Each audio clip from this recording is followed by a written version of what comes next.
जी देखिए, हमारे थाना सेंधवा शहर में 5 से 6 दिसंबर की दरमियानी रात एक बड़ी चोरी की घटना का प्रयास किया गया था, जो कि पुराना एबी रोड स्थित एक एसके फाइनेंस कंपनी का ऑफिस है, जहां पर रात्रि में करीब 2 बजे के आसपास कुछ आरोपियों ने बड़ी चोरी की वारदात करने का प्रयास किया। जब हमें सुबह इस बात की जानकारी लगी तो प्रॉपर वहाँ पर टीम ने जाकर इन्वेस्टिगेशन किया और जो भी हमें टेक्निकल एविडेंसेस मिले हम इसमें आगे बढ़ते गए। जब हमने टेक्निकल एविडेंस और आसपास पूरी रेकी की तो हमें जानकारी लगी कि इसमें बैंक का ही एक कर्मचारी जो कि 3.5 साल से 4 व्हीलर फाइनेंस का काम कर रहा था, जिसका नाम बादल आमकरे है, जो कि अंबेडकर कॉलोनी का रहने वाला है।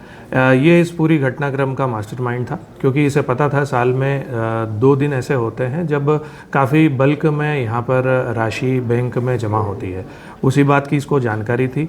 उसने उस जानकारी को अपने छोटे भाई से शेयर किया और अपने एक जीजा को भी इसमें इन्वॉल्व किया, जो कि महेंद्र नाम का है और ग्राम अतर, थाना धनगांव, जिला खंडवा का रहने वाला है।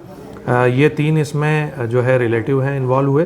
साथ में ही इन्होंने एक हमारे थाना क्षेत्र के हिस्ट्री चीटर को भी इन्वॉल्व किया, शेखर चितावले, जिसके ऊपर पूर्व से 8 अपराध पंजीबद्ध हैं, क्योंकि ये पूर्व में भी चोरी की 2 वारदातों में सम्मिलित रहा है। तो इन्होंने उसे इन्वॉल्व इस उद्देश्य से भी शायद किया है कि वो चोरी की घटनाएं करना जानता होगा और वो वर्तमान में मकान प्लास्टर और टाइल्स का काम करता है, जिसे कटर मशीन चलाना आता है, टाइल्स को भी काटने के जो काम आती है।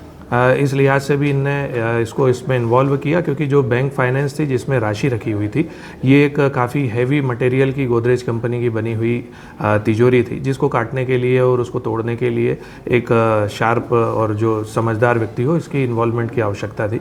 तो इन चारों ने ही मिलके बादल का जो मास्टरमाइंड था, उनने इन तीनों को प्रोवोक किया और ये तीनों उसके कहे अनुसार बताई हुई बैंक में रात में पहुँचे। इन्होंने सबसे पहले बाहरी जो शटर था उसको बड़ी आसानी से तोड़ के अंदर चले गए। अंदर भी एक शटर था, उससे फिर ये अंदर पहुँचे और पूरी तरीके से इन्होंने पूरी कोशिश करी। करीब ये आधा पौन घंटा अंदर रहे, क्योंकि हमारी रात की पेट्रोलिंग शहर की मोबाइल की घूमती है। तो इनने बताया कि 2-3 बार वहाँ से पुलिस सायरन की आवाज़ आई तो दोनों ही वहाँ से भाग गए।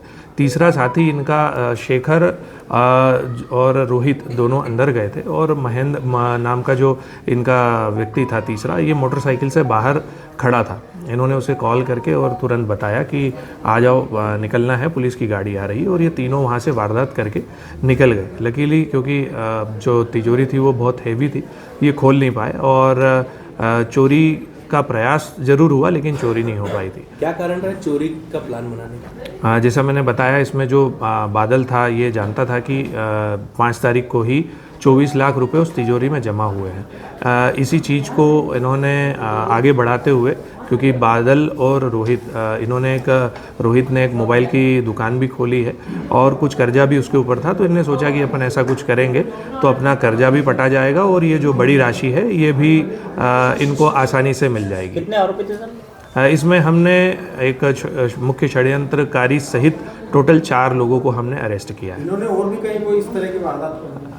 वर्तमान में तो अभी हम इनके मोबाइल नंबर और इन सब चीज़ों को एनालिसिस करेंगे और फ़िलहाल तो इनकी ऐसी कोई वारदात वर्तमान में तो नहीं है, और पुराने जो ट्रैक रिकॉर्ड है उसके अनुसार हम हमने इनसे घटना में प्रयुक्त जो कटर मशीन है वो और छेनी, हथौड़ी जो इन्होंने प्रयुक्त की थी, इन सभी चीज़ों को हमने इनसे बरामद किया है। इसके फाइनेंस कंपनी में सुरक्षा के कोई इंतजाम नहीं थे?